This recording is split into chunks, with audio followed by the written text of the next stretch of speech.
കർത്താവിന്റെ നിസ്തുല്യമായ നാമം വാഴ്ത്തപ്പെടുമാറാകട്ടെ. നമ്മള് ഇന്ന് ചിന്തിക്കാൻ പോകുന്നത് വെളിപ്പാട് പുസ്തകം 7-ാം അധ്യായമാണ്. കഴിഞ്ഞ ക്ലാസ്സിൽ 7-ാം അധ്യായം ഞാൻ പഠിപ്പിച്ചില്ല. അതിനൊരു കാരണം പറഞ്ഞായിരുന്നു. ഓർമ്മയിലുള്ളവർക്ക് പറയാം. മുദ്ര പൊട്ടി എന്തുകൊണ്ടാണ് ഞാൻ 7-ാം അധ്യായം പഠിപ്പിക്കാതിരുന്നത്?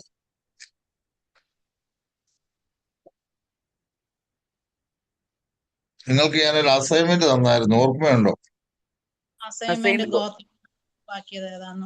ഉൾപ്പെടുത്തിയതാന്നൊക്കെ. കാരണം 7-ാം അധ്യായത്തിൽ 2 ഗോത്രങ്ങളെ കാണാനില്ല. നമ്മളെ പ്രതീക്ഷിക്കാത്ത 2 ഗോത്രങ്ങൾ ആഡ് ചെയ്യപ്പെടുകയും ചെയ്തു. അത് ഏതൊക്കെയാണെന്നുള്ളതിനെ കുറിച്ചൊരു അസൈൻമെന്റ് എഴുതാൻ പറഞ്ഞു. ചിലരൊക്കെ എനിക്ക് അയച്ചു തന്നു. ദൈവം നിങ്ങളെ അനുഗ്രഹിക്കട്ടെ. ആദ്യം ഞാൻ തന്ന അസൈൻമെന്റ് പടപടാന്ന് ഒത്തിരി പേര് അയച്ചു തന്നു. നിങ്ങളെ ദൈവം സഹായിക്കട്ടെ. ഇന്ന് ഒരു പുതിയ സിസ്റ്റർ നമ്മുടെ സെമിനാറിൽ ജോയിൻ ചെയ്തിട്ടുണ്ട്. ആനി എന്നാണ് പേര്. കുവൈറ്റിലാണ്. പ്രിയ സഹോദരിയും വെൽക്കം ചെയ്യുന്നു. ദൈവം സഹായിക്കട്ടെ. ഓക്കെ, നമ്മൾ ഇന്ന് പഠിക്കാൻ പോകുന്നത് വെളിപ്പാട് പുസ്തകം 7-ാം അധ്യായമാണ്. 7-ാം അധ്യായത്തിന്റെ പ്രാരംഭ വാക്യങ്ങൾ ഒന്ന് വായിച്ച്.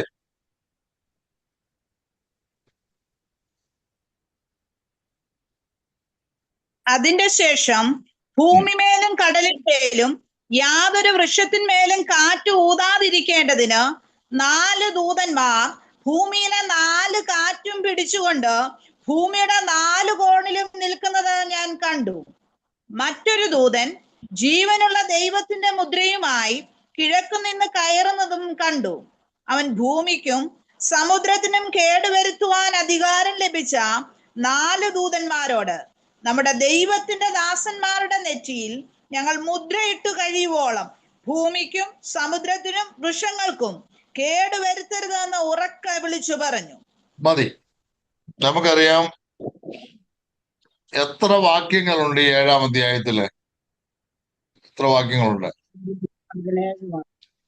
17 വാക്യങ്ങളുണ്ട്. ഈ 17 വാക്യങ്ങളുള്ള ഈ അധ്യായത്തെ നമുക്ക് 2ആയിട്ട് തരംതിരിച്ച് പഠിക്കാം. 2ആയിട്ട്. ആദ്യത്തെ 8 വാക്യങ്ങൾ the sealing of the 144,000, 144,000 പേരെ മുദ്രയിടുന്ന രംഗമാണ് ആദ്യത്തെ 8 വാക്യങ്ങളിൽ നമുക്ക് കാണാൻ കഴിയും.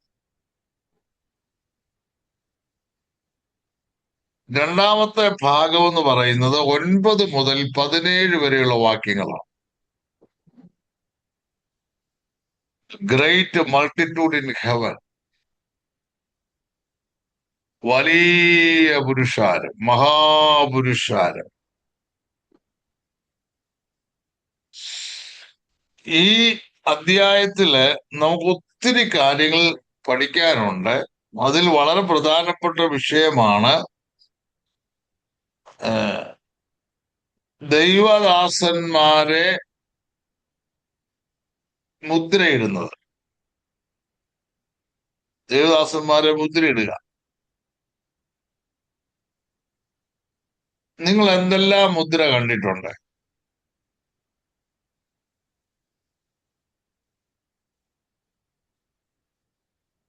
പറഞ്ഞേ. നിങ്ങൾക്ക് ഉൾപ്പെട്ട് നിൽക്കുന്ന ചർച്ചിനൊരു സീല് കാണുമെന്ന് ഞാൻ വിചാരിക്കുന്നത്. ഉണ്ട്, ചർച്ചിന് സീലുണ്ട്. പിന്നെ ജപ്തി നോട്ടീസ് ഒക്കെ വരുമ്പോ അതിനകത്ത് സീലുണ്ട്. പിന്നെ പുതിയ ജോലിക്കൊക്കെ അപ്പോയിന്റ്മെന്റ് കിട്ടുമ്പോഴും അതിനകത്ത് സീലുണ്ട്. പിന്നെ നമ്മൾ ഈ ചില റോഡിൽ കൂടൊക്കെ സഞ്ചരിച്ചാല് വലിയ വലിയ വൃക്ഷങ്ങൾ കാണാൻ പറ്റും. അതേല് മുദ്ര അടിച്ചേക്കുന്നത് കണ്ടിട്ടുണ്ട് അല്ലേ? അന്നേരം ഈ മുദ്ര എന്തിനെ കാണിക്കുന്നതാ? അതാ നമ്മുടെ വിഷയം. ഓണർ മുദ്ര എന്തിനെ കാണിക്കുന്നത്? സിഗ്നൽ അത് അടയാളം അധികാരത്തെ ഓണർ, അതിന്റെ ownership. Wonderful. The seal shows ownership. മനസ്സിലായോ? ദൈവം തന്റെ ദാസന്മാരെ മുദ്രയിടുന്നു എന്ന് പറയുമ്പോൾ നാം ദൈവത്തിന്റെ വകയാണെന്ന് ഓർത്തോണം. എതിർ ക്രിസ്തുവിന്റെ ഭരണകാലഘട്ടത്തിൽ വേറൊരു സംഭവമാണ് ഇതെങ്കിലും ഞാൻ ആത്മീയമായ അർത്ഥം പറഞ്ഞു തരികയാണ്. സ്തോത്രം. നമ്മളാരും പിന്നെ മഹോപദ്ര കാലഘട്ടത്തിൽ ഈ സീല് വാങ്ങിക്കാൻ നിൽക്കുന്നില്ല. പക്ഷേ നമ്മെ ദൈവം പരിശുദ്ധാത്മാവിനാൽ മുദ്രയിട്ടിട്ടുണ്ട്. വീണ്ടെടുപ്പിൻ നാളിലേക്ക് ദൈവം നമ്മെ പരിശുദ്ധാത്മാവിനാൽ മുദ്രയിട്ടിട്ടുണ്ട്, അല്ലേ?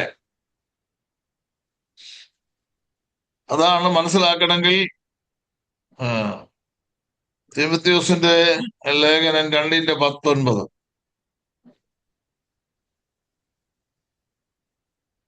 ഒന്ന് തീമോഥെയോസ് 2:19 ആണോ അല്ലെങ്കിൽ ജസ്റ്റ് ഒന്ന് നോക്കാമോ? തീമോത്തി 2:19 ആണെന്ന് എന്റെ മനസ്സിലുണ്ട്. ഈ രണ്ട് വാക്യം. ഒന്ന് തീമോഥെയോസ് 2:19 വായിച്ചേ.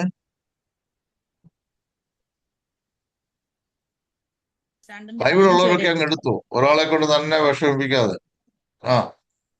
2:15 വരെയുള്ളത്. ഏതാ? ഒന്നിന്റെയോ? സെക്കൻഡ് തീമോത്തി 2:19 വായിച്ചേ. എങ്കിലും ദൈവത്തിന്റെ സ്ഥിരമായ അടിസ്ഥാനം നിലനിൽക്കുന്നു.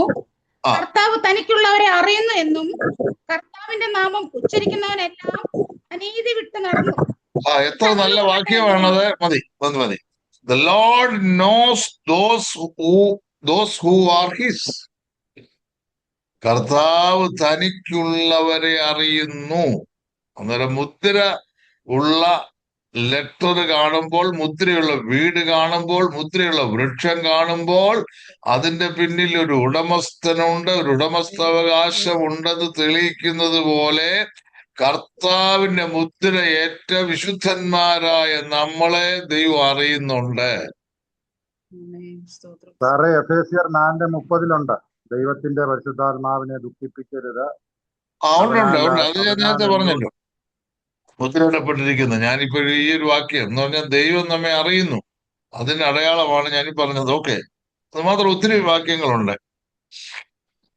അന്നേരം ഒന്ന്, മുദ്ര എന്തിനെ കാണിക്കുന്നു? ഉടമസ്ഥാവകാശത്തെ കാണിക്കുന്നു. രണ്ടാമത് നമ്മുടെ ജോയ് പാസല്യ പറഞ്ഞേ, എഫേസ്യർ 4-ാം അധ്യായം. ആരാ ഇപ്പൊ വാക്യം പറഞ്ഞേ?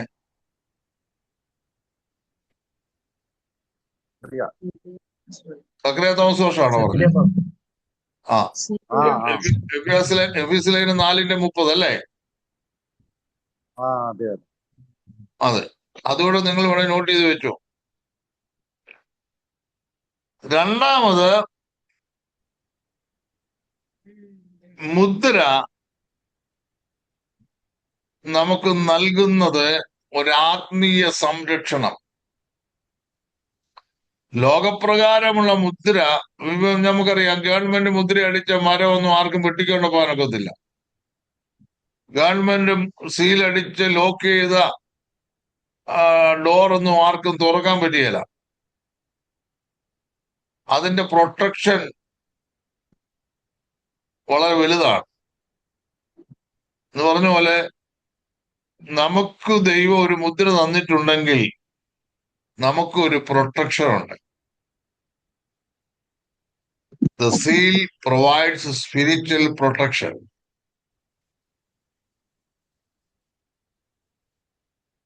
നമുക്കറിയാം, നമ്മൾ ദൈവത്തിന്റെ വകയായതുകൊണ്ടല്ലേ എത്ര ആക്രമണങ്ങൾ, എത്ര പോരാട്ടങ്ങൾ, എത്ര പ്രതിസന്ധികൾ നമ്മുടെ ജീവിതത്തിൽ വന്നിട്ടും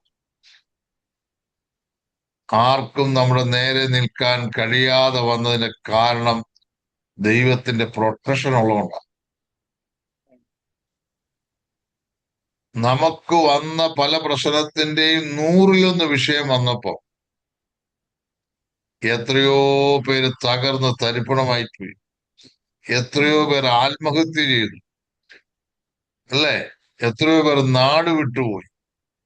എന്നാൽ അവിടൊക്കെ തല ഉയർത്തി നിൽക്കാൻ കാരണം ദൈവത്തിന്റെ പ്രൊട്ടക്ഷൻ നമ്മൾ അനുഭവിച്ചുകൊണ്ടാണ്.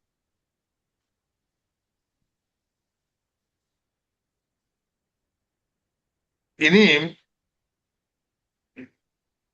ഈ മുദ്ര എന്ന് പറയുന്നത് ഫേക്ക് അല്ല, ഇത് ചുമ്മാതുള്ള ഒരു മുദ്രയല്ല, ഇതിനൊരു ഒതന്റിസിറ്റി ഉണ്ട്. The seal is a mark of authenticity. ഇതിനൊരു ആധികാരികതയുണ്ട്, ഇതിനൊരു ജെന്യൂനിറ്റി ഉണ്ട്. എന്താണ്?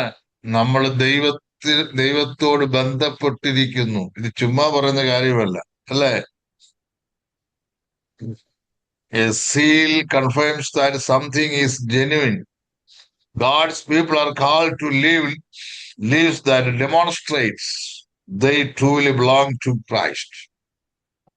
അതാണ് ഇതിന്റെ ഒതന്റിസിറ്റി എന്ന് പറയുന്നത്. നമ്മൾ ആരുടെ വകയാ? നമ്മൾ കർത്താവിന്റെ വകയാ, അല്ലേ? ഇനിയും നാലാമത് നമ്മൾ ഈ മുദ്രയെ കുറിച്ച് പഠിച്ചാൽ, നമ്മള് ദൈവത്തിന്റെ മുദ്രയെ കുറിച്ചാണ് പഠിക്കുന്നത് കേട്ടോ. നമ്മൾ പഠിക്കുന്നത് the seal points to the gifts of the Holy Spirit. ഈ മുദ്ര എന്ന് പറയുന്നത് പരിശുദ്ധാത്മാവിന്റെ ദാനമാണ്. വായിക്കാമോ? എഫേസ്യ ലേഖനം 1-ാം അധ്യായം 13-14 വാക്യങ്ങൾ. എഫേസ്യ ലേഖനം 1-ന്റെ 13-14 വാക്യങ്ങൾ വായിച്ചേ. അവനിൽ നിങ്ങൾക്കും നിങ്ങളുടെ രക്ഷയെക്കുറിച്ചുള്ള സുവിശേഷം എന്ന സത്യവചനം നിങ്ങൾ കേൾക്കുകയും അവനിൽ വിശ്വസിക്കുകയും ചെയ്തിട്ട് തന്റെ സ്വന്തം ജനത്തിന്റെ വീണ്ടെടുപ്പിന് വേണ്ടി തന്റെ മഹത്വത്തിന്റെ പുകഴ്ചയ്ക്കായിട്ട് നമ്മുടെ അവകാശത്തിന്റെ അച്ചാരമായ വാഗ്ദത്തത്തിന് പരിശുദ്ധാത്മാവിനാൽ മുദ്രയിട്ടിരിക്കുന്നു. ആമേൻ. നമ്മളെ വാഗ്ദത്തത്തിന്റെ അവകാശമായ ഒരച്ചാരം തന്നേക്കുക, നമ്മളെ മുദ്രയിട്ടിരിക്കുക. അത്ര അനുഗ്രഹിക്കപ്പെട്ട വേദഭാഗങ്ങളല്ലേ? അതുപോലെ തന്നെ ഒരു കാര്യം പറഞ്ഞ് ഞാൻ മുന്നോട്ട് വരാൻ താല്പര്യപ്പെടുകയാണ്. 5-മതാണെങ്കിൽ നമ്മുടെ ഭാവി രക്ഷയുടെ അഷുറൻസ് നൽകുന്നതാണ് ഈ മുദ്ര, ഉറപ്പ് നൽകുന്നതാണ്. The seal gives assurance of future salvation. നമുക്ക് ലഭിക്കാൻ പോകുന്ന ഭാവി രക്ഷയുടെ ഉറപ്പാണ് ഈ മുദ്ര എന്ന് പറയുന്നത്. മനസ്സിലായി? അപ്പൊ അത്രയും ഒന്ന് മനസ്സിൽ വെക്കുക. ഇനിയും നമുക്കറിയാം, ഏഴാം മുദ്ര പൊട്ടിക്കുന്നതിനും 6-ാം മുദ്ര പൊട്ടിച്ചതിന് ശേഷവും നടക്കുന്ന ഒരു വലിയ സംഭവമാണ് ഈ 7-ാം അധ്യായത്തിൽ കാണുന്ന മുദ്രയുടെ.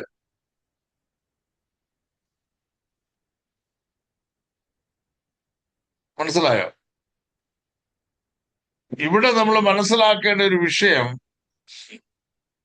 ആരെയാണ് ദൈവം മുദ്രയിടുന്നത് എന്നുള്ളതാണ്. എല്ലാവരെയും ഓടിച്ചിട്ട് മുദ്ര കുത്തുകയല്ല ഇവിടെ.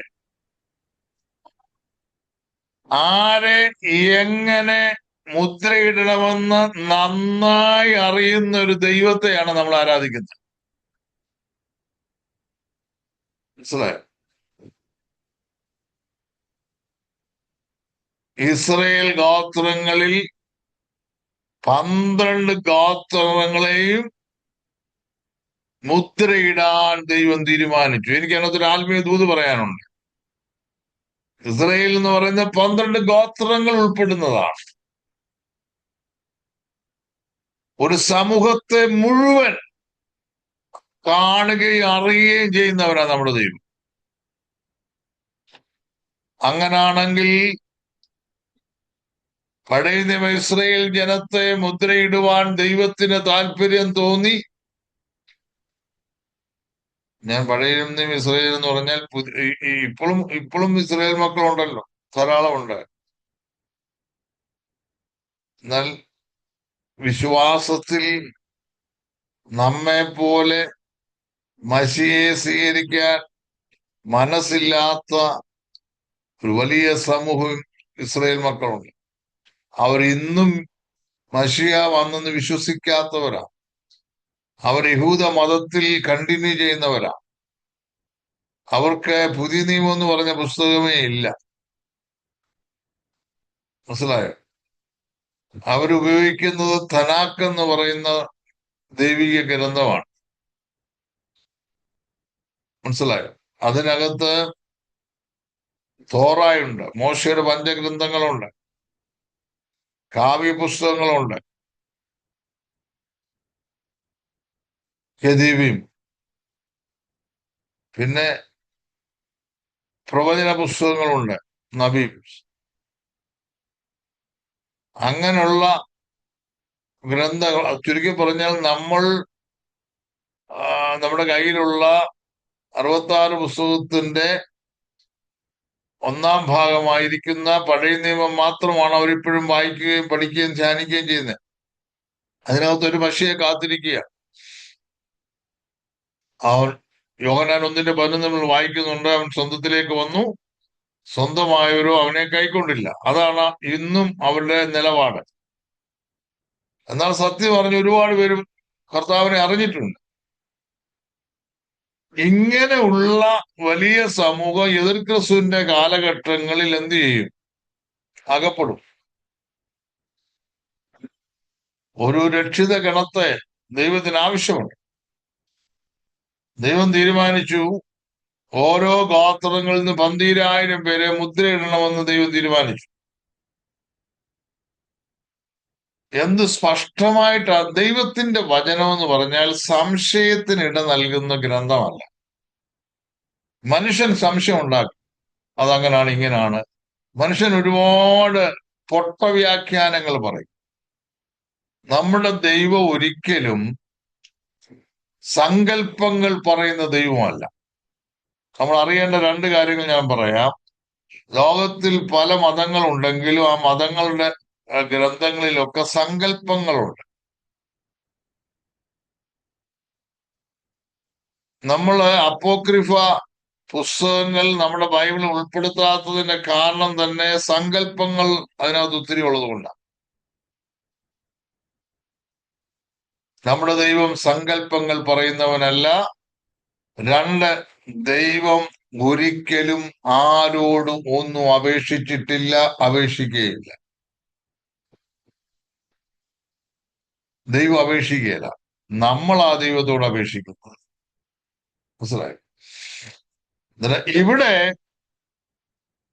ഞാൻ കഴിഞ്ഞ ദിവസം ഓർപ്പിച്ചതുപോലെ 144,000 പേർ എന്ന വെളിപ്പാട് പുസ്തകം 7-ാം അധ്യായത്തിൽ കാണുന്നത് ഏതെങ്കിലും പ്രത്യേക പെന്തക്കോസ്ത് സമൂഹമല്ല, ഏതെങ്കിലും പ്രത്യേക ക്രൈസ്തവ സമൂഹമല്ല. ചിലരൊക്കെ അവകാശപ്പെടുന്നത് ഞങ്ങളാണ് 144,000 പേരെന്ന്. ബൈബിൾ അങ്ങനെ എഴുതിയിട്ടില്ല. ബൈബിൾ അവിടെ എന്തോ എഴുതിയേക്കുന്നേ? ആരാണ് 144,000 എന്ന് എഴുതിയേക്കുന്നേ? പറഞ്ഞേ, വാ തുറന്ന് പറ വേഗത്തിൽ. 144,000 ആരാ? 12 ഗോത്രങ്ങൾ. എന്നിട്ട് 12 ഗോത്രങ്ങളിൽ നിന്ന് 144,000 പേരെ തിരഞ്ഞെടുത്തു പറയുമ്പോൾ തന്നെ ഗോത്രങ്ങളുടെ പേരും പറയുന്നുണ്ട്, അല്ലേ? നിങ്ങൾ നന്നായി മനസ്സിലാക്കണം. യഹോവ സാക്ഷിക്കാരോ മറ്റ് പെന്തക്കോസ് വിഭാഗങ്ങളോ ഒക്കെ പറയുന്ന പോലെ അവരാരുമല്ല. 144 എന്റെ കയ്യിലിരിക്കുന്ന വിശുദ്ധ വേദപുസ്തകം വെളിപ്പാട് പുസ്തകം 7-ാം അധ്യായത്തിൽ കാണുന്നത് ഇസ്രായേൽ മക്കളുടെ ഗോത്രങ്ങളിൽ നിന്ന് ദൈവം മുദ്രയിടുന്ന കാര്യങ്ങളാണ് പറയുന്നത്. ഇനി ആർക്കെങ്കിലും ആ കാലഘട്ടത്തിൽ ഏതെങ്കിലും ഗോത്രത്തിൽ ചേരണമെങ്കിൽ ഞാൻ വിരോധമൊന്നും പറയുന്നില്ല. അങ്ങനെ ചേർന്നാൽ ഒറിജിനൽ ഇസ്രയേലിലെ സിറ്റിസൺഷിപ്പ് ഒന്നും കിട്ടാനും പോകുന്നില്ല. പിന്നെ യഹൂദ മത അനുസാരിയായിട്ട് ജീവിക്കാൻ പറ്റും. നമുക്ക് ആ സമയത്ത് സ്വർഗത്തിൽ കർത്താവിനോടുകൂടി ഇരിക്കണം. അത്രമാത്രമേ എനിക്ക് ആഗ്രഹം. അല്ലെ? ഇനി നമ്മളിങ്ങനെ വായിച്ചു വരുമ്പോൾ വെളിപ്പാട് ദിവസം 7-ാം അധ്യായത്തിൽ ദാൻ എന്ന് പറയുന്ന ഒരു ഗോത്രത്തെ കാണാനില്ല. നിങ്ങൾ സൂക്ഷിച്ചു നോക്കിയോ? കണ്ടല്ലോ അല്ലെ? എനിക്ക് CP ജോൺസൺ അതെനിക്ക് അയച്ചു തന്നു. വളരെ താങ്ക്സ്. അല്ലെ? ദാൻ എന്ന് പറഞ്ഞ ഗോത്രമുണ്ടോ? ഇല്ല. 7-ാം അധ്യായം നോക്കിയേ. ദാൻ എന്ന് പറഞ്ഞ ഗോത്രമല്ലേ? ഗോത്രപിതാക്കന്മാരുടെ പേരൊക്കെ പഠിച്ചിട്ടുണ്ടല്ലോ അല്ലെ?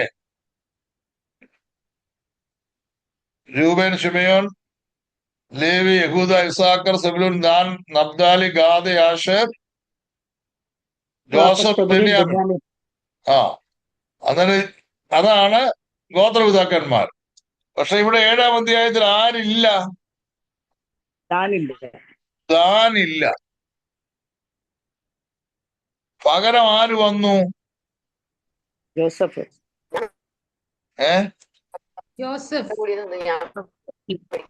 ജോസഫ് ഉണ്ടല്ലോ അല്ലേ? ഉണ്ടോ? നിങ്ങൾ തന്നെ പറയണം മറുപടി. എല്ലാരും ബൈബിൾ നോക്ക്. ജോസഫ്. പിന്നെ വേറെ ആരുണ്ട്? ലേവി ഉണ്ട്. ലേവിയും വന്നു, ജോസഫും വന്നു. നിങ്ങൾ സൂക്ഷിച്ച എഫ്രീം ഉണ്ടോ നോക്കിക്കേ ശരിക്ക്. ദാനും ഇല്ല, എഫ്രീമും ഇല്ല. പകരം ലേവിയും വന്നു, ജോസഫും വന്നു.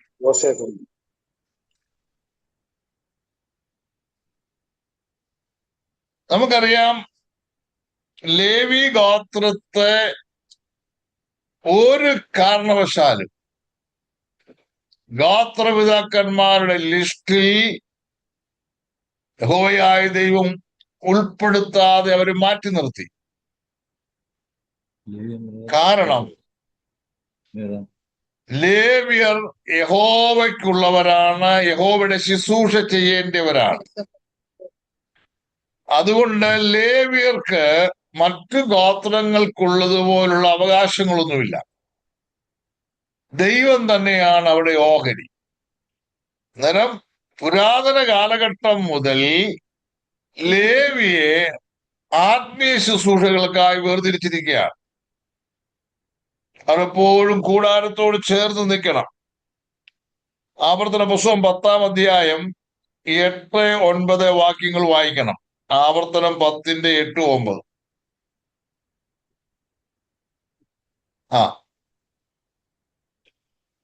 അക്കാലത്തെ യഹോവ ലേവി ഗോത്രത്തെ യഹോവയുടെ നിയമപ്പെട്ടകം ചുമപ്പാനും ഇന്നുവരെ നടന്നു വരുന്നത് പോലെ യഹോവയുടെ സന്നിധിയിൽ നിന്ന് ശുശ്രൂഷ ചെയ്യുവാനും അവന്റെ നാമത്തിൽ അനുഗ്രഹിപ്പാനും വേർതിരിച്ചു.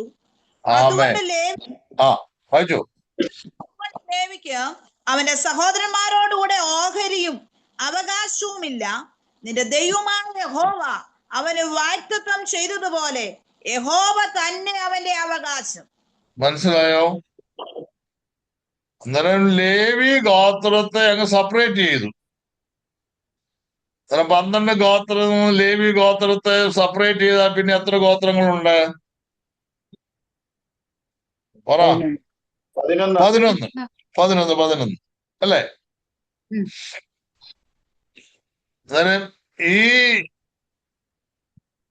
11 ഗോത്രം പിന്നെ എങ്ങനെയാ നമ്മൾ 12 ഗോത്രമായിട്ട് കാണുന്നത്? ലേവി ഗോത്രത്തെ മാറ്റിയാലും 12 ഗോത്രങ്ങൾ വരുന്നുണ്ട്. അന്നേരം ചിലർ ചോദിച്ചിട്ടുണ്ട് 13 ഗോത്രങ്ങളുണ്ടല്ലോ, ലേവിയെ മാറ്റി വെച്ചിട്ട് പിന്നെയും 12 ഉണ്ടല്ലോ എന്നൊക്കെ പറയും.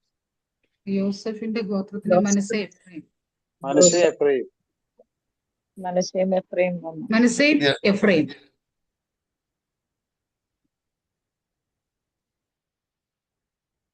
യഹോവയായ ദൈവം ലേവിയെ ശുശ്രൂഷയ്ക്ക് മാറ്റി വെച്ചിട്ട് യോസേപ്പ് ഗോത്രത്തെ ഇരട്ടിയായിട്ട് അനുഗ്രഹിച്ചു. യോസേപ്പ് ഗോത്രത്തെ എന്ത് ചെയ്തു? ഇരട്ടിയായി അനുഗ്രഹിച്ചു. നമുക്കറിയാം, വാസ്തവത്തിൽ രൂബേനാണ് ആദ്യജാതൻ. യാക്കോബിന്റെ പുത്രന്മാരിൽ ആദ്യജാതൻ ആരാ? രൂബേൻ. രൂബേൻ. രൂബേനാണ് ഇരട്ടി അനുഗ്രഹം കിട്ടേണ്ടത്. പക്ഷേ രൂബേന് കിട്ടേണ്ട അനുഗ്രഹം യോസേപ്പിലേക്ക് വഴിമാറി.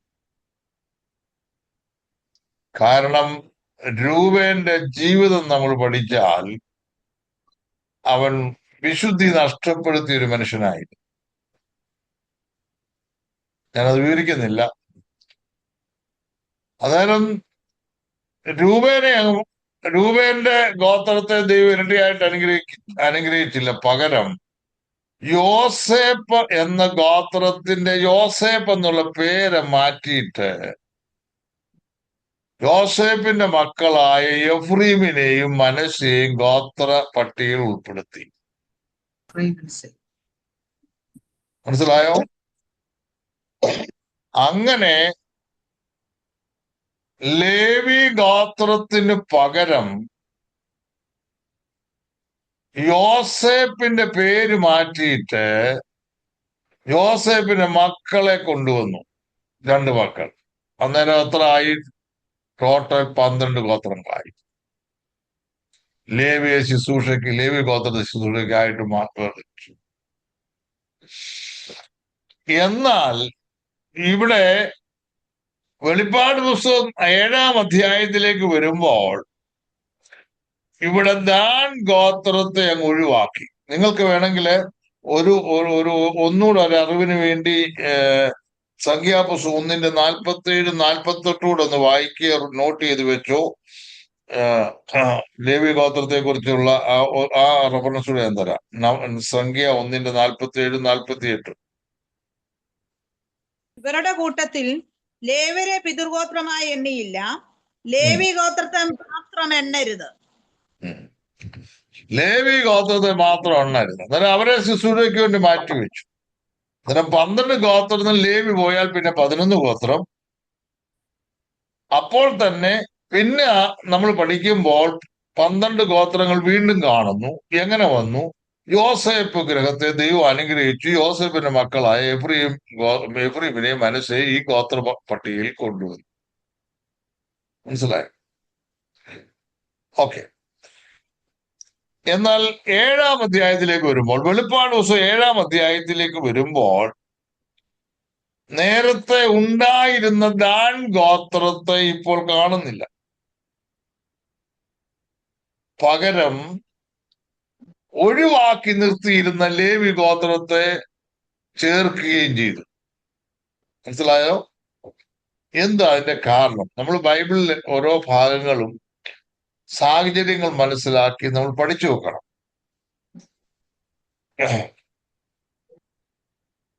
അതുപോലെ തന്നെ നിലവിലുണ്ടായിരുന്ന എഫ്രീം ഗോത്രത്തെ മാറ്റിയിട്ട് യോസേപ്പിനെ എടുത്തു. കണ്ടോ?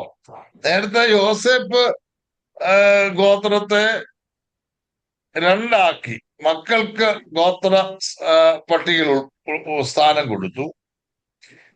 എന്നാൽ ആ സ്ഥാനം ഇപ്പോൾ 7-ാം അധ്യായത്തിൽ കാണുന്നില്ല.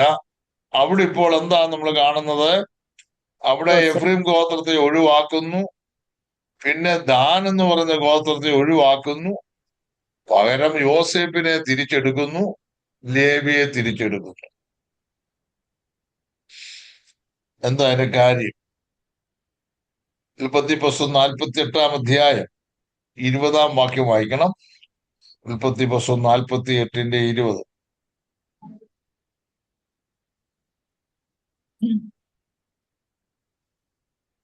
അങ്ങനെ അവൻ അന്ന് അവരെ അനുഗ്രഹിച്ചു.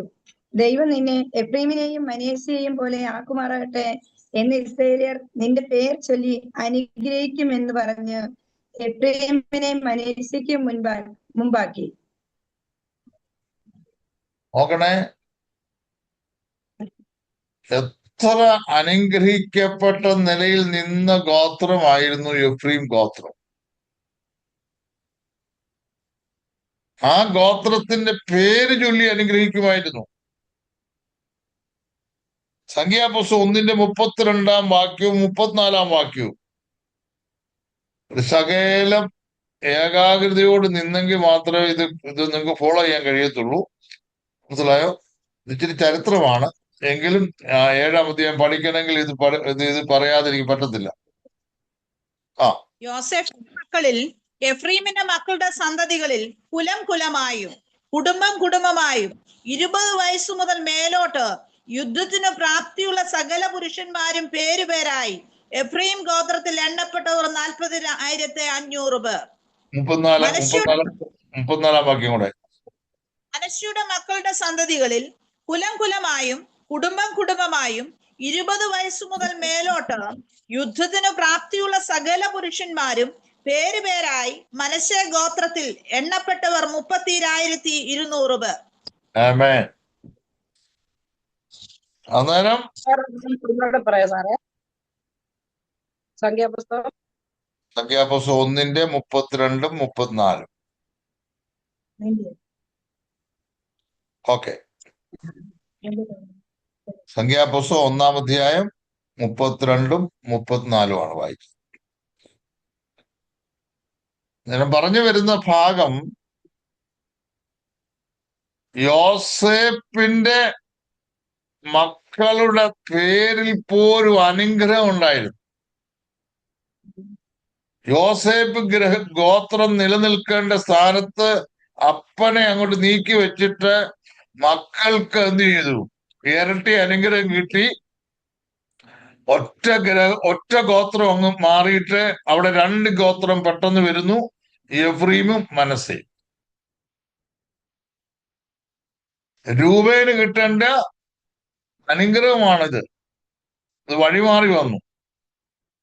രാത്രി ദൈവാത്മാവിൽ ഞാൻ ദൂത് പറയാം, അനേകരിലേക്ക് ചെന്നെത്തേണ്ട പല അനുഗ്രഹങ്ങളും വഴിമാറി നമ്മളിൽ വന്നത് ദൈവത്തിന്റെ ഭയങ്കര കൃപയാണെന്നൊരു കാര്യം മറക്കരുത്. ദൈവത്തിന്റെ വലിയ മനസ്സലിവ് കൊണ്ടാണ് രൂപേനിൽ ചെല്ലേണ്ട അനുഗ്രഹം വഴിമാറി. അതിന് കാരണമുണ്ട്, ചുമ്മാതല്ല, ഞാൻ പറയുന്നില്ലെന്ന് വിചാരിച്ച. എങ്കിലും ഉൽപ്പത്തി 49:3-4 വായിച്ചു. ഉൽപ്പത്തി 49:3-4. രൂബേനെ, നീ എന്റെ ആദ്യജാതൻ, എന്റെ വീര്യവും എന്റെ ശക്തിയുടെ ആദ്യബലവും ശ്രേഷ്ഠതയുടെ വൈശിഷ്ട്യവും ബലത്തിന്റെ വൈശിഷ്ട്യവും തന്നെ. വെള്ളം പോലെ തുളുമ്പുന്നവനെ നീ ശ്രേഷ്ഠനാകയില്ല. നീ അപ്പന്റെ കിടക്കമേൽ കയറിയനെ അശുദ്ധമാക്കി, എന്റെ ശയമേൽ അവൻ കയറിയല്ലോ. മതി. ശ്രദ്ധിച്ചാട്ട്, എന്തുകൊണ്ടാണ് രൂപേന്റെ ജീവിതത്തിലെ ആ പ്രഭുസ്ഥാനം, ഇരട്ടി അനുഗ്രഹങ്ങൾ, വ്യവസ്ഥ പ്രകാരം ലഭിക്കേണ്ട ഇരട്ടി അനുഗ്രഹങ്ങളൊക്കെ നഷ്ടപ്പെട്ടു പോയത്? അവൻ ജീവിത വിശുദ്ധി കാത്തു സൂക്ഷിക്കുന്നതിൽ പരാജയപ്പെട്ടതുകൊണ്ട്.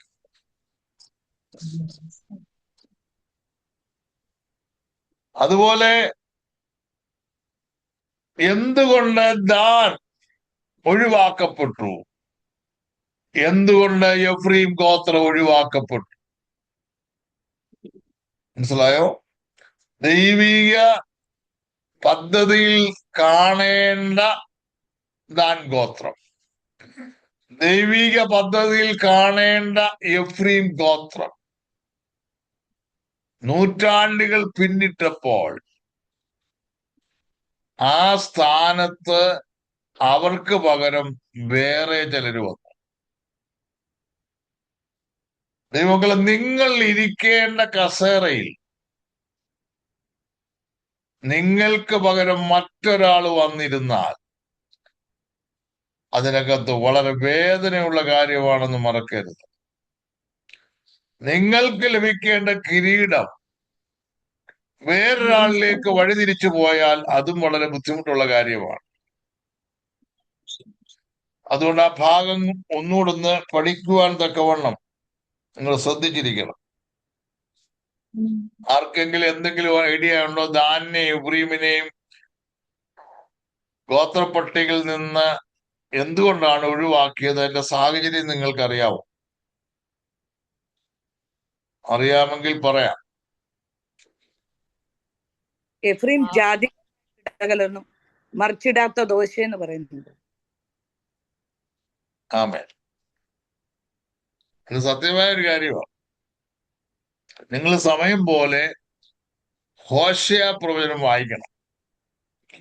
ഈ ഹോശേയ പ്രവചനം മൊത്തം നമ്മൾ നോക്കുമ്പോൾ അവിടെ എഫ്രീം എഫ്രീം എഫ്രീം എഫ്രീം എന്നുള്ള പദമാണ് കൂടുതൽ കാണുന്നത്. അന്നേരം വടക്കേ രാജ്യമായ 10 ഗോത്രങ്ങളുടെ പ്രതിനിധിയായിട്ടാണ് ഹോശേയ പ്രവചനത്തിൽ എഫ്രൈമിനെ നാം കാണുന്നത്.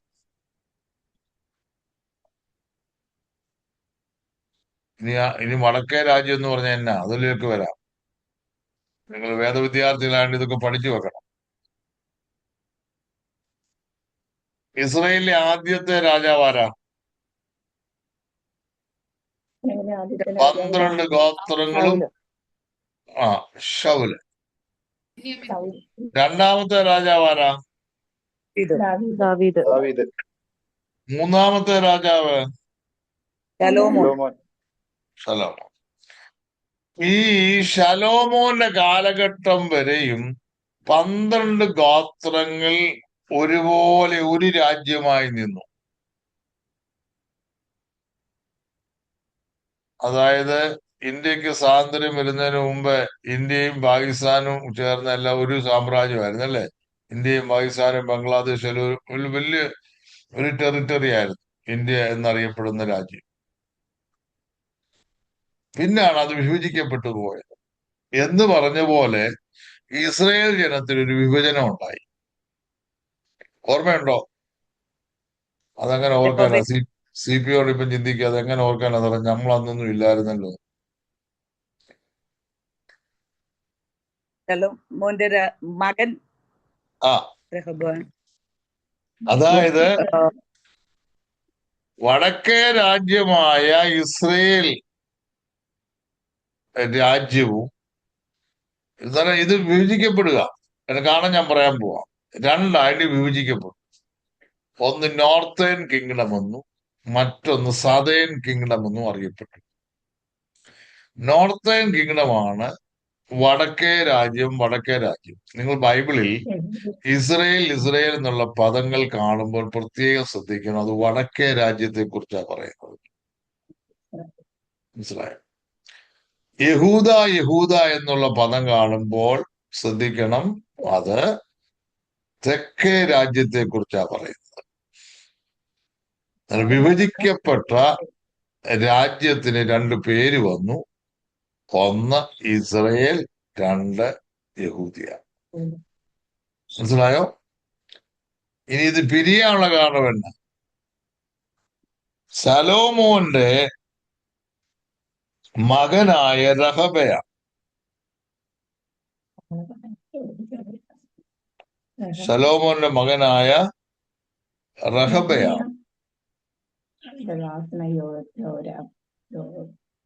യാതൊരു മനസാക്ഷിയും ഉള്ളൊരു മനുഷ്യനല്ലായിരുന്നു.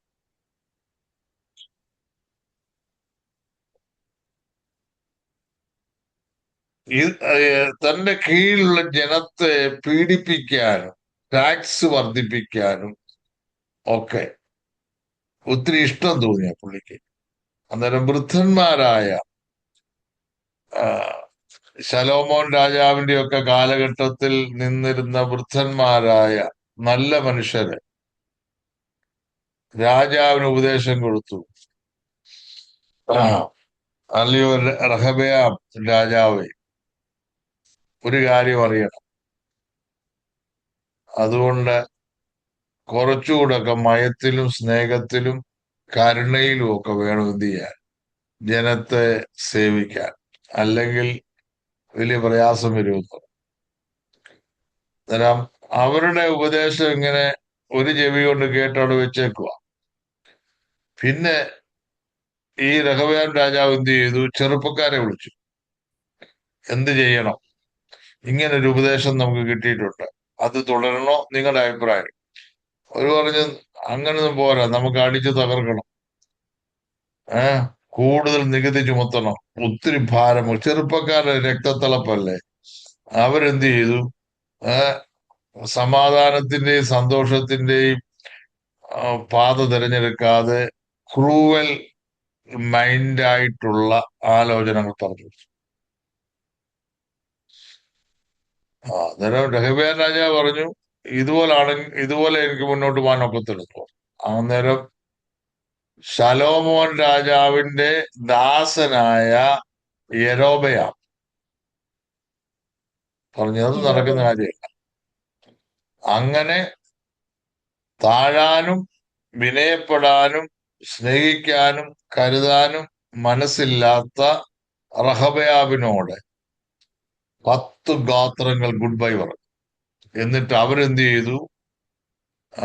യൊരോബയാമിനെ രാജാവാക്കി. 12 ഗോത്രങ്ങളിൽ 10 ഗോത്രം ആരുടെ കൂടെ നിന്നു? ശലോമോന്റെ ദാസനായ യൊരോബയാമിന്റെ കൂടെ നിന്നു. അന്നേരം ശലോമന്റെ മകനായിരിക്കുന്ന റഹബയാമിന് കിട്ടിയത് വെറും 2 ഗോത്രമാണ്. 2 ഗോത്രം. നമ്മൾ കേട്ടില്ലേ, നാശകാലെ വിപരീത ബുദ്ധി എന്ന് കേട്ടില്ലേ?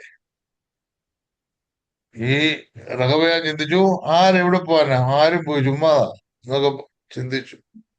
പക്ഷെ പ്രശ്നം വന്നപ്പോ എന്ത് ചെയ്തു? രണ്ടായി പിരിഞ്ഞു. ഒരു വലിയ സമൂഹം വടക്കേ രാജ്യമായിട്ട് മാറി. ഒരു ചെറിയ സമൂഹം, വെറും 2 ഗോത്രങ്ങൾ തെക്കേ രാജ്യമായിട്ട് മാറി. പിരിഞ്ഞതൊക്കെ നല്ലതാണ്, പക്ഷെ തുടർന്നുള്ള സംഭവങ്ങൾ വളരെ ഗൗരവമുള്ള ഒരു കാര്യമാണ്. മനസ്സിലായോ? എന്താ സംഭവിച്ചു? അടുത്തത് പോകാതിരിക്കുക. അതൊക്കെ കാളക്കുട്ടി ഉണ്ടാക്കി. സമയം പോലെ 1 രാജാക്കന്മാരുടെ പുസ്തകം വേണമെന്ന് വായിച്ചു കിട്ടും. 1 രാജാക്കന്മാരുടെ പുസ്തകം 12-ാം അധ്യായം 28 മുതൽ 31 വരെ ഒന്ന് വായിച്ചേ. 1 രാജ 12-ന്റെ 28 മുതൽ 31 വരെ. ആകയാൽ രാജാവ് ആലോചിച്ച് പൊന്നുകൊണ്ട് 2 കാളക്കുട്ടിയെ ഉണ്ടാക്കി. നിങ്ങൾ യെരൂശലേമിൽ പോയത് മതി. ഇസ്രായേലേ, ഇതാ നിന്നെ മിസ്രയീം ദേശത്ത് നിന്ന് കൊണ്ടുവന്ന നിന്റെ ദൈവം എന്നവരോട് പറഞ്ഞു. അവൻ ഒന്നിനെ ബേഥേലിലും മറ്റേതിനെ ദാനിലും പ്രതിഷ്ഠിച്ചു. ഈ കാര്യം പാപഹേതുവായി തീർന്നു. ജനം ഒന്നിന്റെ മുമ്പിൽ നമസ്കരിപ്പാൻ ദാൻ വരെ ചെന്നു. അവൻ പൂജാഗിരി ക്ഷേത്രങ്ങളും ഉണ്ടാക്കി. സർവ്വജനത്തിൽ നിന്നും ലേവ്യരല്ലാത്തവരെ പുരോഹിതന്മാരായി നിയമിച്ചു. യഹൂദയിൽ ആചരിച്ചു വന്ന ഉത്സവം പോലെ 15-ാം തീയതി ഒരു ഉത്സവം നിശ്ചയിച്ചു. അത് നിങ്ങൾ സമയം പോലെ വായിച്ചു. അത് എന്റെ കാര്യം ഞാൻ മനസ്സിലാക്കി തരാം. ദൈവം വെറുക്കുന്ന ഏറ്റവും വലിയ പാപമാണ് വിഗ്രഹാരാധന. അതെല്ലാരും പഠിച്ചിരിക്കണം. ദൈവം വെറുക്കുന്ന ഏറ്റവും വലിയ പാപമാണ് വിഗ്രഹാരാധന. മനസ്സിലായോ? അത് ചെയ്യരുതെന്ന വാണിങ് ദൈവം നേരത്തെ കൊടുത്തൊരു വിഷയമാണ്. ആവർത്തന പുസ്തകം 29-ാം അധ്യായം 16 മുതൽ 20 വരെ വായിച്ചേ. ദൈവം ഈ ഇസ്രായേൽ മക്കൾക്ക് മൊത്തത്തിൽ അവർ ഒരുമിച്ച് ഇരുന്നപ്പോ കൊടുത്ത പ്രമാണമാണ്. ആവർത്തനം 29-ന്റെ 16 മുതൽ 21 വരെ വായിക്കാം. മ്ലേച്ഛതകളും അവരുടെ ഇടയിൽ മരവും കല്ലും വെള്ളിയും പൊന്നും കൊണ്ടുള്ള വിഗ്രഹങ്ങളും നിങ്ങൾ കണ്ടിട്ടുണ്ട്. ആ ജാതികളുടെ ദേവന്മാരെ ചെന്ന് സേവിക്കേണ്ടതിന് ഇന്ന് നമ്മുടെ ദൈവമായ യഹോവയെ വിട്ടുമാറുവാൻ മനസ്സുള്ള യാതൊരു പുരുഷനും സ്ത്രീയും യാതൊരു കുലവും ഗോത്രവും നിങ്ങളിൽ ഉണ്ടാകരുത്. നഞ്ചും കയ്പുമുള്ള ഫലം കായ്ക്കുന്ന യാതൊരു വേരും അരുത്.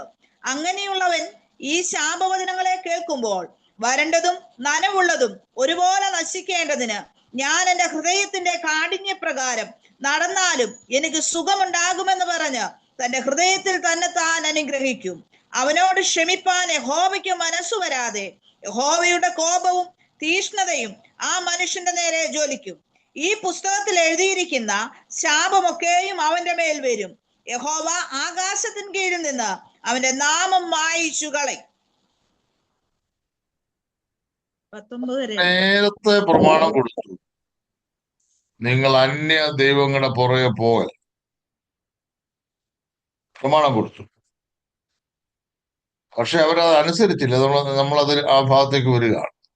ഈ ന്യായാധിപന്മാരുടെ കാലത്തും ഈ ദാൻ ഗോത്രക്കാര് ദൈവത്തിനെതിരെ ഉള്ള കാര്യങ്ങൾ ചെയ്തു. അതുകൊണ്ട് ഇത് വായിച്ചോ. ന്യായാധിപന്മാർ പുസ്തകം 18-ാം അധ്യായം 30-31 വാക്യങ്ങൾ. ന്യായാധിപന്മാർ 18-ാം അധ്യായം 30-31 വാക്യങ്ങൾ. ആ വിഗ്രഹം പ്രതിഷ്ഠിച്ചു മോശയുടെ മകനായ ഗർശോമിന്റെ മകൻ യോനാദാനും അവന്റെ പുത്രന്മാരും ആ ദേശത്തിന്റെ പ്രവാസകാലം വരെ ദാൻ ഗോത്രക്കാർക്ക് പുരോഹിതന്മാരായിരുന്നു. ദൈവത്തിന്റെ ആലയം ശീലോവിലായിരുന്ന കാലത്തൊക്കെയും മീഖാവ് തീർപ്പിച്ച വിഗ്രഹം അവർ വെച്ച് പൂജിച്ചു പോന്നു. അന്നേരം ദാൻ ഗോത്രക്കാര് അവസരം കിട്ടിയ വിഗ്രഹങ്ങളെ സേവിക്കും.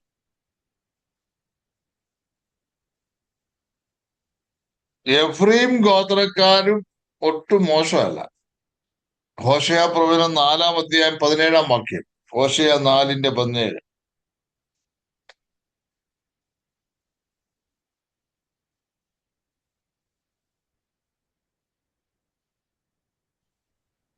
എഫ്രീം വിഗ്രഹങ്ങളുടെ കൂട്ടാളിയാകുന്നു, അവനെ വിട്ടുകളക. അന്നേരം നോക്കണേ, മതി. ദൈവം തെരഞ്ഞെടുത്ത 12 ഗോത്രങ്ങളിൽ എഫ്രീമിനെ എന്തുകൊണ്ട് ഒഴിവാക്കി? ദാനിനെ എന്തുകൊണ്ട് ഒഴിവാക്കി?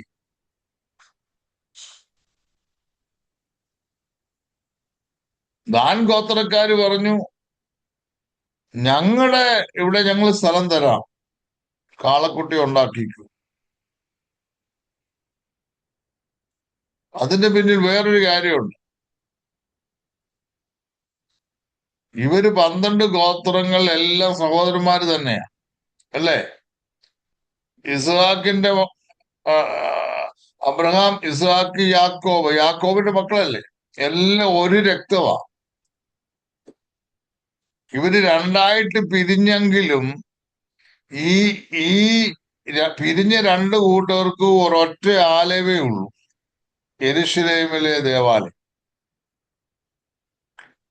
പിരിഞ്ഞുപോയ 10 ഗോത്രക്കാരും പെരുന്നാളുകൾക്ക് വേണ്ടി മറ്റ് ശുശ്രൂഷകൾക്ക് വേണ്ടി എവിടെ വരണം? യെരൂശലേമിൽ വരണം.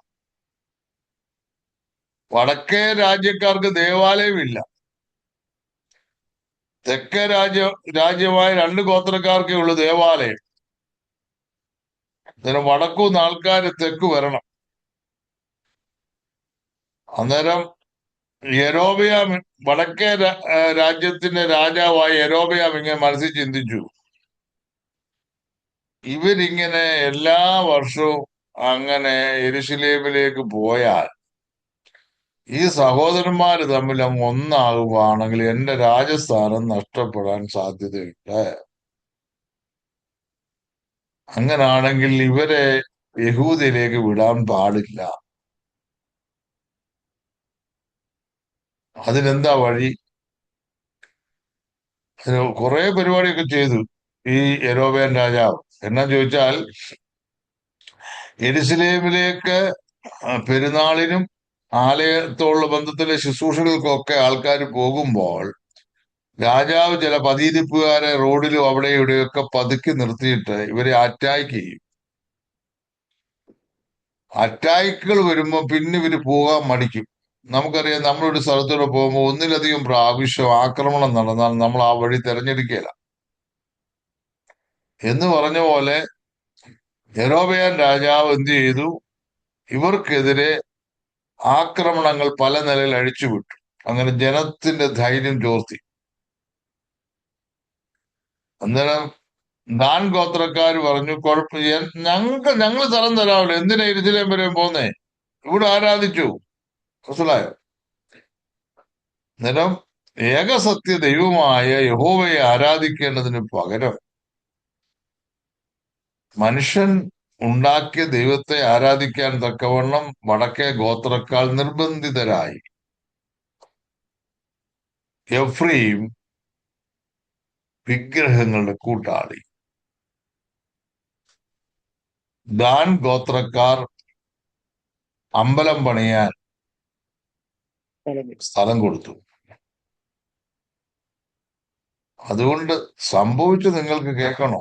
ദൈവത്തിന്റെ ന്യായവിധി ഈ 10 ഗോത്രങ്ങളിന്മേൽ വന്ന ചെറിയ കാര്യമല്ല. ഒരു വലിയ സുനാമി വരുന്നതിനേക്കാൾ വലിയ സംഭവമായിരുന്നു. BC 721 അശൂർ സാമ്രാജ്യം ഈ 10 ഗോത്രങ്ങളെയും അടിമകളാക്കി അങ്ങ് പിടിച്ചോണ്ട് പോയി. ഇന്നും ഒരഡ്രസ്സും ഇല്ല അവരുടെ പോയി. മനസ്സിലായോ? അവരെ അടിമകളായി കൊണ്ടുപോയി. എന്തുകൊണ്ടാ? യഹോവയായ ദൈവത്തെ മാനിക്കാതിരുന്നത് കൊണ്ട്. 28-ാം അധ്യായം ഈ ആവർത്തന പുസ്തകം തുടങ്ങുന്നത്, നിന്റെ ദൈവമായ യഹോവയുടെ വാക്ക് നീ ശ്രദ്ധയോടെ കേട്ട്. ദൈവത്തിന്റെ വചനം ശ്രദ്ധയോട് കേൾക്കണം. അവർ കേട്ടില്ല. അതുകൊണ്ട് ദൈവത്തിന്റെ ന്യായവിധി വന്നു. BC 721 ഈ 10 ഗോത്രങ്ങൾ ഭൂപടത്തിൽ നിന്നില്ലാതായിപ്പോയി. ഇപ്പം DNA ടെസ്റ്റ് നടത്തി അവിടെ ഇവിടെ മണിപ്പൂരിലും ലോകത്തിന്റെ പല ഭാഗത്തും DNA ടെസ്റ്റ് നടത്തി യഹൂദന്മാരെ കണ്ടുപിടിച്ച് എന്ത് ചെയ്തോണ്ടിരിക്കുക? ചേർത്തോണ്ടിരിക്കുക. ഒരു കാലത്തിന് മുമ്പ് വരെ ഈ വെളിപ്പാട് ദിവസം 7-ാം അധ്യായമൊക്കെ പഠിക്കുമ്പോ ആകപ്പാടെ ഈ 10 ഗോത്രം എവിടാണെന്ന് ഒരു അഡ്രസ്സും ഇല്ലാതിരിക്കുന്ന ഒരു കാലഘട്ടമായിരുന്നു. 2 ഗോത്രങ്ങളെ വെച്ചുള്ള കളിയാണ് യഹൂദയിൽ നടക്കുന്നത്. മറ്റുള്ളവരില്ല. പക്ഷെ ഇപ്പോ കാലങ്ങൾ മാറിക്കഴിഞ്ഞപ്പോ ഈ വെളിപ്പാട് ദിവസം 7-ാം അധ്യായത്തിലെ സംഭവങ്ങൾ മഹോദര കാലഘട്ടങ്ങൾ നിറവേറണമെങ്കിൽ 12 ഗോത്രങ്ങളും സന്നിഹിതരായിരിക്കണം. ഒരാമൻ പറയാമോ നിങ്ങൾക്ക്? ഈ 12 ഗോത്രങ്ങളും ആകാൻ വേണ്ടിയുള്ള പരിപാടിയാണ് ഇപ്പോൾ DNA ടെസ്റ്റ് നടത്തുന്നത്. അങ്ങനെ പല ഗോത്രങ്ങളിൽ നിന്ന് ഓരോരുത്തരെ തിരഞ്ഞു പിടിച്ച് എല്ലാവരും ഇപ്പൊ ഇസ്രയേലിൽ വന്നുകൊണ്ടിരിക്കുക. എതിർ ക്രിസ്തുവിന്റെ ഭരണകാലഘട്ടത്തിൽ 12 ഗോത്രങ്ങൾ ഒന്നിക്കും. അതിനെല്ലാ സെറ്റപ്പും വന്നിരിക്കുക. മനസ്സിലായോ? അന്നേരം ദാനിനെയും എഫ്രയീം ഗോത്രത്തെയും ഒഴിവാക്കിയതിന്റെ കാരണം എന്താണെന്ന് ചോദിച്ചാൽ വിഗ്രഹാരാധനയായിരുന്നു. മനസ്സിലായോ? ഇനി ഒന്നുകൂടെ ഞാൻ പറയാം. എന്റെ ആത്മീയർത്ഥങ്ങൾ പറയാതിരിക്കാൻ പറ്റത്തില്ല. ദൈവത്തെക്കാൾ അധികമായി, വിശുദ്ധ ജീവിതത്തെക്കാൾ അധികമായി, ആത്മീയ അനുഭവങ്ങളെക്കാൾ അധികമായി, ദൈവസഭയേക്കാൾ അധികമായി, വിശുദ്ധ വേദപുസ്തകത്തെക്കാൾ അധികമായി നീ ഏതൊന്നിൽ പ്രിയപ്പെടുന്നു അത് വിഗ്രഹാരാധനയാണ്. അതുകൊണ്ട് ആ വിഗ്രഹമെല്ലാം ഉടഞ്ഞു പോയിട്ട് ദൈവത്തോട് നമ്മൾ അടുത്ത് വന്നെങ്കിൽ മാത്രമേ നമ്മുടെ അവകാശങ്ങൾ നിലനിൽക്കുകയുള്ളൂ. ഈ 10 ഗോത്രങ്ങളെ അശൂർ സാമ്രാജ്യം കീഴടക്കി കൊണ്ടുപോയത് തെക്കേ രാജ്യം അറിഞ്ഞു, യഹൂദ സാമ്രാജ്യമായിരുന്നു.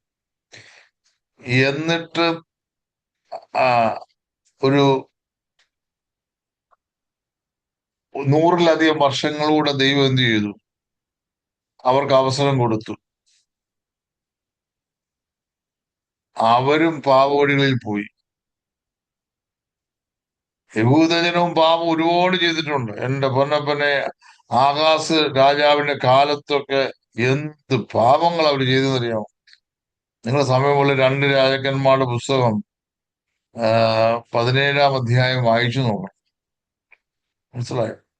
പിന്നെ ആകാശിന്റെ മകനായിരിക്കുന്ന ഹിസ്കിയാവാണ് ഒരു നവീകരണം കൊണ്ടുവരുന്നത് അവിടെ. അതിന്റെ ഫലമായി BC 605 മുതൽ 3 കാലഘട്ടങ്ങളായിട്ട് നെബൂഖദ്നേസർ രാജാവ് യഹൂദജനത്തെ ബാബിലോണിലേക്ക് കൊണ്ടുപോയി. നമ്മൾ പലരും പ്രസംഗിക്കുന്നത് ബാബിലോണിയ പ്രവാസത്തെ കുറിച്ചാണ്.